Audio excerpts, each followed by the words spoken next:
الذين يتبعون الرسول النبي الأمي الذي يجدونه مكتوبا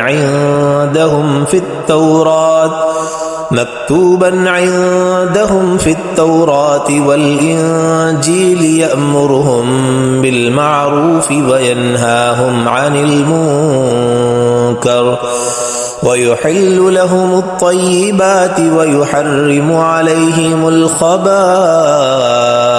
ويضع عنهم إصرهم والأغلال التي كانت عليهم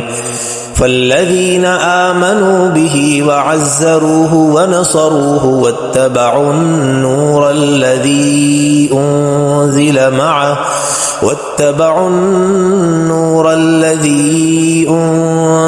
معه أولئك هم المفلحون.